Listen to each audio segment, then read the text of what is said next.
नमस्कार विद्यार्थी मित्रांनो या ठिकाणी आपले सर्वांचे स्वागत। मी STI रोहिदास चोंदी पाटील। आपण आरोग्य विभागाचे तांत्रिक प्रश्न या ठिकाणी बघतो आहोत। तांत्रिक डायरी, आरोग्य विभाग तांत्रिक डायरी, तांत्रिक माहितीचा सखोल व परिपूर्ण खजिना, लेखन व संकलन विकास सिंदळकर सर, तेजस करपे सर आणि सचिन कुरुंद सर या तिघा जणांनी लिहिलेलं हे पुस्तक अत्यंत दर्जेदार असं पुस्तक। त्यामधून आपल्याला या ठिकाणी आरोग्य सेवकची तयारी करायची आहे। विजयपथ पब्लिकेशन पुणे मार्फत पब्लिश हे पुस्तक। यामधून आज आपल्याला यापूर्वी जे आरोग्य विभागाशी संबंधित पेपर झालेले आहेत त्यांच्यासाठी आलेले जे काही प्रश्न आहेत त्यांचं डिस्कशन करायचं आहे या पुस्तकामधून। काही निवडक प्रश्न आपण घेतलेले आहेत। सगळे प्रश्न तुम्हाला वाचायचे असतील, त्यांचा अभ्यास करायचा असेल तर हे पुस्तक तुम्ही घेऊ शकतात। खाली डिस्क्रिप्शनमध्ये लेखकांचे किंवा त्या ठिकाणी तुम्हाला पुस्तक मागवायचं असेल तर त्या ठिकाणी संपर्क दिलेले आहेत। चला प्रश्न बघूया कशा स्वरूपाचे प्रश्न येतात। आपली आरोग्य विभागासंदर्भातील तांत्रिकची लेक्चर सिरीज चालूच आहेत। त्याचे लाईव्ह लेक्चर आपले या यूट्यूब चॅनलला होत आहेत, ते तुम्ही बघत असाल। आता आरोग्य सेवकचे आपण या आधी विचारलेले जे प्रश्न आहेत ते विचारलेले प्रश्न त्याचीही ही सिरीज या ठिकाणी चालवतो आहोत। आणि तिसरा आपली या ठिकाणची या सिरीजचा भाग असणार आहे ती म्हणजे वन लाइनर। आरोग्य भरती संदर्भात जे काही आवश्यक वन लाइनर आहे त्याचाही सराव आपल्याला या सिरीज अंतर्गत करायचा आहे। तर बघा या ठिकाणी पहिला प्रश्न काय आहे, प्राण्यापासून न मिळणारे खाद्यपदार्थ कोणते? काय म्हटलंय, प्राण्यापासून कोणकोणते खाद्यपदार्थ मिळतात हे जर आपल्याला माहीत असेल तर कोणते मिळत नाही हेही आपल्याला माहीत आहे। इथे ऑप्शन बघा, दूध, दुसरं मध, तिसरं अंडी आणि चौथे मांस। दूध प्राण्यापासून मिळतंय का? गाय असेल, म्हैस असेल, मेंढी असेल, शेळी असेल याच्यापासून आपल्याला दूध मिळतंय, अर्थातच प्राण्यापासून मिळतंय। मध आपल्याला कशापासून मिळतंय हा महत्त्वाचा प्रश्न आहे। प्राण्यापासून मिळतंय का? मध हे मधमाशीपासून मिळतंय। मधमाशी काय? मधमाशीपासूून मिळतोय, ज्याचा समावेश प्राण्यामध्ये होत नाही। तिसरा मुद्दा आहे तो म्हणजे अंडी। अंडी आपल्याला कोंबड्यांपासून मिळत आहेत। आणि पुढे मांस सुद्धा आपल्याला शेळी असेल, बैल असेल वगैरे या बाबी किंवा कोंबडी असेल याच्यापासून आपल्याला काय मिळतं आहे, मांस मिळतं आहे। म्हणजे प्राण्यापासून न मिळणारे खाद्यपदार्थ याच्यामध्ये आपल्याला मधाचा समावेश करता येईल। पहिल्या प्रश्नाचं उत्तर आपलं काय आहे, 2 आहे। आरोग्य सेवक त्याच्यातलं हे नियमित क्षेत्र कर्मचारी पदाकरताची ही लेखी परीक्षा 2017ची। आरोग्य सेवकला सेम अशाच पद्धतीचे प्रश्न येत असतात। आणखी अजून भरपूर प्रश्न आपल्याला या ठिकाणी आजच्या लेक्चरमध्ये बघायचे, ते बघितल्यावर तुम्हाला लक्षात येईल की कशा पद्धतीची प्रश्नांची रचना असते, आपल्याला काय अभ्यास करावा लागेल। पुढे सोडा वॉटरमध्ये कोणता वायू असतो? काय? सोडा वॉटर त्याच्यामध्ये कोणता वायू असतो? कार्बन डायऑक्साइड, बायकार्बोनेट, नायट्रोजन की ऑक्सिजन?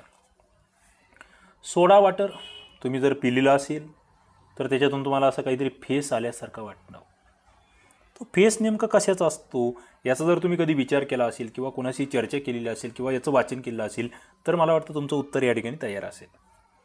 काय सोडा वॉटरमध्ये कोणता वायू असतो? उत्तर आलं पाहिजे। प्रश्न सोपा आहे, उत्तर आहे carbon dioxide. Okay, carbon dioxide. आणि आपण जी आरोग्य सेवक तांत्रिकची जी आपली लेक्चर सिरीज आहे त्याच्यामध्ये आपण हा मुद्दा कव्हर केलेला आहे, लक्षात घ्या। तो आता कदाचित ते लेक्चर झाला असेल किंवा होईल लाईव्हमध्ये, ती तुम्हाला दिसेल। मात्र त्या ठिकाणी हे सोडा वॉटर कव्हर केलेला आहे, लक्षात घ्या। पुढे मी जातोय, सर्व भावनांची टिंबटिंब आपल्या मेंदूत होते। मेंदूवर प्रश्न आहे, थोडक्यात काय म्हणतोय मी, प्रश्न कशावरती आधी लक्षात घ्या। आरोग्य सेवक किंवा आरोग्य विभागातील विविध जी पदं असतात याच्यामध्ये विज्ञान आणि विज्ञानामधील सुद्धा जीवशास्त्र या शाखेवर फार मोठा फोकस केला जातो। तर जीवशास्त्रामध्ये एक मानवी शरीर नावाचा एक टॉपिक असतो, मोठा टॉपिक आहे तो। त्याच्यामध्ये खूप सारं दडलेलं आहे, मानसशास्त्रही दडलेलं आहे, फिजिकल गोष्टी दडलेल्या आहेत। या ठिकाणी थोडंसं ते मानसशास्त्र संदर्भातला प्रश्न आहे। सर्व भावनांची टिंबटिंब आपल्या मेंदूत होती, भावनांची नोंद, भावनांची जाणीव, भावनांची सूचना की भावनांचा संकेत।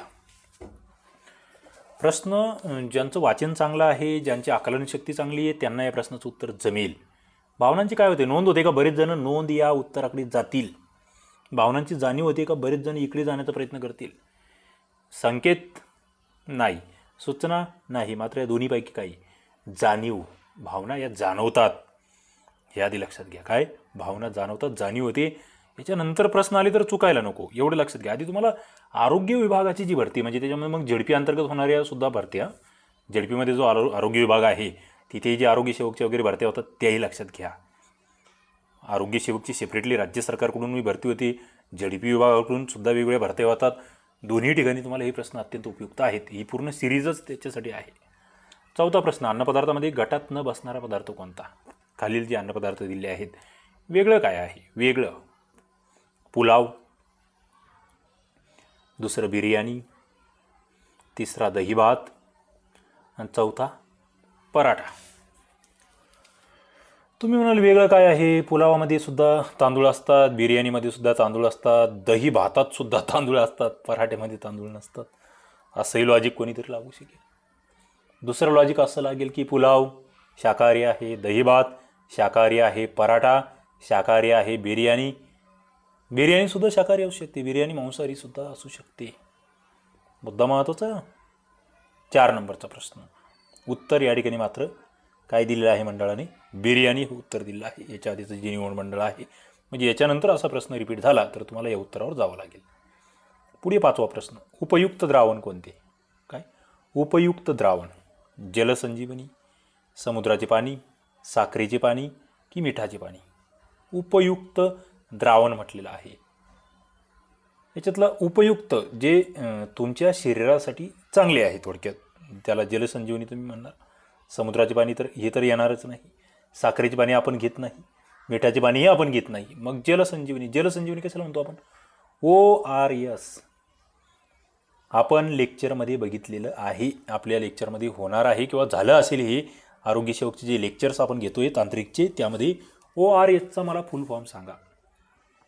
ORS कशावरील उपाय आहे? हा कशावरील उपाययोजना आहे ही, हेही मला सांगा. कमेंट बॉक्समध्ये उत्तराची वाट बघतोय. पुढे, जिभेवरच्या छोट्या छोट्या उंच वाट्यांना काय म्हणतात? बघा जीभ, बघा जरा निरीक्षण करा आरशामध्ये जिभेचं, आणि त्याच्यावर जे लहान लहान उंचवटे आहेत त्याला काय म्हणायचं? रुचिकलिका, अन्ननलिका, चेतानलिका की मज्जातंतुनलिका? 7 नंबरचा प्रश्न आहे. जिभेवरची जे छोटी छोटी उंचवटे आहेत त्यांना रुचिकलिका असं म्हटलं जातं, हे लक्षात घ्या. काय? कारण की ते टेस्ट जे आहे ना, आपली जी चव घेतो आपण, एखादा पदार्थ खारट आहे, तिखट आहे, गोड आहे किंवा कसा आहे, हे जे ठरवलं जातं ना, ते कशावरून ठरवलं जातं? या रुचिकलिकांवरून ठरवलं जातं, हे लक्षात घ्या. पुढे, अन्न तयार करण्यासाठी वनस्पती हवेतील कोणत्या वायूचा उपयोग करतात? अन्न तयार करायचं आहे, वनस्पती अन्न तयार करतायत, हवेतील कोणता वायू आहे ज्याचा उपयोग या ठिकाणी वनस्पती करतात अन्न तयार करण्यासाठी? प्रश्न इंटरेस्टिंग आहे. ऑप्शन तुमच्या समोर आहे की प्राणवायू, कार्बन डायऑक्साईड, हायड्रोजन वायू, नायट्रोजन वायू. अन्न तयार करण्यासाठी कोणत्या वायूचा उपयोग केला जातो? प्राणवायू, ज्याला आपण ऑक्सिजन म्हणतोय. दुसरं कार्बन डायऑक्साईड आहे, हायड्रोजन आहे, नायट्रोजन. मित्रांनो, वनस्पतीमध्ये जी अन्न निर्मिती होते त्या प्रोसेसला काय म्हटलं जातं हे आधी तुम्हाला माहीत असलं पाहिजे. हरितलौकिक हा शब्द तुम्ही ऐकला असेल, प्रकाश संश्लेषण प्रक्रिया तुम्ही ऐकली असेल किंवा त्याचा अभ्यास केला असेल तर तुम्हाला हे लक्षात येईल. प्रकाश संश्लेषण. आणि मग जर प्रकाश संश्लेषण तुम्ही समजून घेतलेलं असेल तर मग या ठिकाणी उत्तरापर्यंत तुम्ही पोहोचाल. उत्तर काय आहे? 2 नंबरचं, कार्बन डायऑक्साईड. पुढे 9वा प्रश्न, अन्नाचे पचनाचे काम करणारे अवयव शरीराच्या कोणत्या भागात असतात? जिथे अन्न पचन होतंय ते अवयव कोणत्या भागात आहे शरीराच्या? उदरपोकळी, कटीपोकळी, वक्षपोकळी की शिरोपोकळी? आता बघा, उदर, कटी, वक्ष आणि शिर. शिरो म्हणजे मुख वरती जे कवटी वगैरे आपण म्हणतो, डोके म्हणतोय, त्या ठिकाणी तुम्हाला कळेल की अन्नपचन सरळ सरळ इथे कटी, शिरो, वक्ष आणि उदर हे जे आहे हे कीवर्ड्स आहेत. उदर म्हणजे पोट. उदर म्हणजे काय? पोट. आणि त्या पोटाची जी पोकळी आहे तिथेच अन्नपचनाचे काम करणारे अवयव आहे. मग त्यामध्ये मुख्यत्वे लहान आतडी जी आहे या अन्नपचनाचं काम करतं. मोठ्या आतड्याचं प्रमुख कार्य काय हे तुम्हाला सांगता आलं पाहिजे. मुद्दाम प्रश्न विचारतो, मला कमेंट बॉक्समध्ये उत्तर द्या. मोठे आतडे काय काम करतायत, उत्तर द्या मला. पुढे हृदय व फुफ्फुसे शरीराच्या टिंबटिंब या भागात असतात. हृदय व फुफ्फुसे बघा, हृदय आणि फुफ्फुसे. उदरपोकळी, कटीपोकळी, वक्षपोकळी की शिरोपोकळी. वरील प्रश्नावरून तुम्हाला या ठिकाणी थोडीशी आयडिया येईल. हृदय व फुफ्फुसे पोटात असतात का उदरामध्ये? नाही. कटीपोकळीमध्ये नाही. शिरोपोकळीमध्ये नाही. वक्षपोकळी या ठिकाणी हृदय आणि फुफ्फुसे असतात, हे लक्षात घ्या. पुढे 11 नंबरचा प्रश्न आहे. शरीरामध्ये रक्तपुरवठा टिंबटिंब या अवयवामुळे होतो. जठर, फुफ्फुसे, मेंदू आणि हृदय. शरीरातील रक्तपुरवठा कोणत्या अवयवामुळे होतो आहे? 11 नंबरचा प्रश्न आहे आणि तो जठरामुळे होतो आहे. कशामुळे होतोय? जठरामुळे होतो आहे. कशातील? शरीरातील रक्तपुरवठा. 11 नंबरचा प्रश्न. पुढे मी जातोय. या ठिकाणी जर बघितलं तुम्ही, खालीलपैकी कोणता आजार लवकर बरा होतो? सर्दी खोकला लवकर बरा होतो, चिकुनगुनिया लवकर बरा होतो, हिवताप लवकर बरा होतो की विषम ज्वर सगळ्यात लवकर बरा होणारा आजार? इंटरेस्टिंग प्रश्न आहे. वाचनच असावं लागेल, अभ्यासच असावं लागेल.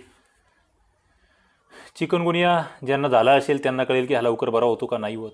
विषम ज्वर, ताप आहे, हिवताप आहे. ताप म्हणजे तो काही एका दिवसात आला आणि गेला असं होत नाही.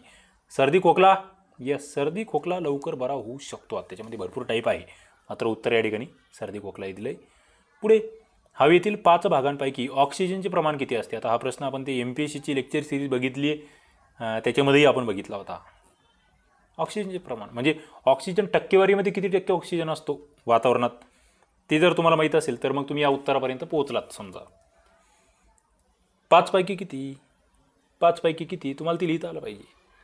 13 नंबरचा प्रश्न आहे. 5 पैकी 2, 5 पैकी 1, 5 पैकी 3, 5 पैकी 4, 5 पैकी 1. काय? 5 पैकी 1. 5 म्हणजे या ठिकाणी 100% पैकी 20% असं म्हणा तुम्ही, बरोबर. 20% जवळपास 21% ऑक्सिजन आहे, त्यामुळे त्या उत्तरापर्यंत आपल्याला जाता येतं. पुढे शरीरातील बाह्य इंद्रिय कोणते? बघा, बाह्य फुफ्फुस, डोळे, हृदय की मेंदू? जे बाहेरून दिसतंय, काय दिसतं तुम्हाला बाहेरून? डोळे. बाह्य इंद्रिय ही फुफ्फुस, हृदय, मेंदू, आंतरिंद्रिय आहेत. ओके. आता पुढचा एक पेपर आहे आणखी, त्याच्यातले काही महत्त्वाचे प्रश्न आपल्याला या ठिकाणी बघायचे याच लेक्चरमध्ये. 40% जे बहुउद्देशीय आरोग्य कर्मचारी असतात 2018च्या परीक्षेला हे प्रश्न आलेले आहेत. बघा, पहिला प्रश्न होता या ठिकाणी की खालीलपैकी विसंगत पर्याय कोणता? ॲल्युमिनियम, पितळ, तांबे की चांदी? विसंगत आहे पितळ. आता विसंगत का आहे हे आधी लक्षात घ्या. ॲल्युमिनियम स्वतंत्र, तांबे स्वतंत्र, चांदी स्वतंत्र, मात्र पितळ संमिश्र. आपण ते पिताज नावाचं शॉर्टकट पाठ केलं आहे. काय पिताज? तुम्ही लेक्चर बघितले असतील विज्ञानाचे, माझे खाली डिस्क्रिप्शनमध्ये लिंक देतो. विज्ञानाची पूर्ण लेक्चर सिरीज जी आरोग्यसेवकसाठी फार महत्त्वाची आहे. विज्ञानाचा संपूर्ण कोर्स जो आहे ना आपला, तो आरोग्यसेवकसाठी फार महत्त्वाचा आहे. ते कोर्स आणि ते सगळ्या टेस्ट, ते जर तुम्ही या ठिकाणी बघितलेलं असेल तर हे उत्तर चुकणार नाही. पिताज, पितळ कशा कशापासून बनलेला आहे? वेगळे संमिश्र आहे. ओके. पुढे जातो मी. आम्लामध्ये कोणती मूलद्रव्य असते? आम्लामध्ये कोणते मूलद्रव्य असते? कार्बन, क्लोरीन, हायड्रोजन की ऑक्सिजन? दुसरा प्रश्न, उत्तर आहे हायड्रोजन. आम्लामध्ये आपण ते HCl म्हणतो, हायड्रोक्लोरिक आम्ल वगैरे, बरोबर. पुढे मलेरिया कशामुळे होतो? आपण रोग, आजार, आपण जे आरोग्य सेवकची जी लेक्चर सिरीज आहे ना, त्याच्यामध्ये आपण पहिले 2 लेक्चर आजारावर घेतलेले आहेत, रोगांवर घेतलेले आहेत. भाग 1, भाग 2, त्याच्यामध्ये मलेरिया आपण कव्हर केलं होतं. हिवताप त्याला आपण म्हणतोय, कशामुळे होतो हा मलेरिया? 3 नंबरचा प्रश्न आहे. काय? सार्कॉप्टिस, स्केबी, मायकोबॅक्टेरियम, लेप्री, सोल्फोविरानी जीवाणू की प्लाझ्मोडियम वॅक्स? प्रश्न अनेक वेळा विचारला गेला, पाठच असावा असा हा प्रश्न माझ्यामध्ये. प्लाझ्मोडियम वायवॅक्स. पुढे लोकसंख्येत घट झाल्यास टिंबटिंब होईल. लोकसंख्येत जर घट झाली काय होईल? दरडोई उत्पन्नात घट होईल, बचतीमध्ये घट होईल, गुंतवणुकीमध्ये वाढ होईल की दरडोई उत्पन्नामध्ये वाढ होईल? 4 नंबरचा प्रश्न. लोकसंख्या घटली की उत्पन्न वाढेल की कमी होईल? बचत घटेल की कमी होईल? गुंतवणूक वाढेल की कमी होईल? लोकसंख्या घटली तर दरडोई उत्पन्न आपोआप वाढेल, हा मुद्दा लक्षात घ्या. कारण की कमी लोकसंख्या असेल, तुमचं उत्पन्न जास्त येईल एका व्यक्तीमागे, आज 100 आहे, उद्या 50 झाले, आपोआप दरडोई उत्पन्नात वाढ होईल. पुढे लिंबाच्या रसामध्ये कोणती आम्ल असते? गाजलेला प्रश्न. लिंबूवर्गीय फळे. कोणतं जीवनसत्व त्याच्यातून भेटतं हाही प्रश्न आहे. Citric, hydrochloric, sulphuric, nitric. 5 नंबरचा प्रश्न उत्तर आहे सायट्रिक आम्ल. कोणते? सायट्रिक. पुढे 6वा प्रश्न. गाजराच्या अतिसेवनाने त्वचेमध्ये पिवळट टिंब तयार होते. बघा, गाजराचं अतिसेवन जर झालं तर काय? पिवळट. वर्णक, जनुक, जीवनसत्व की रसायन?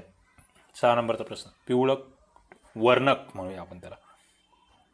पुढे माणसाच्या स्नायूमध्ये किती टक्के पाणी असते? बघा, स्नायू, माणसाची स्नायू, त्याच्यामध्ये किती टक्के पाणी असते असा प्रश्न आहे. 45%, 55%, 65% की 75%? उत्तर आहे 65%. माणसाच्या स्नायूमध्ये किती टक्के पाणी असते? 65%. मित्रांनो, अशा पद्धतीने आपण याआधी जे काही प्रश्न आलेले आहेत त्यांचं या ठिकाणी ॲनालिसिस करतोय, ते समजून घेतोय आणि नक्कीच तुम्हाला आवडत असेल. यापुढेही आपण हे करावं असं वाटत असेल तर व्हिडिओला लाईक करा. कमेंट बॉक्समध्ये काही नवीन बदल असतील ते सुचवत चाला आणि चॅनलला सबस्क्राईब करून ठेवा.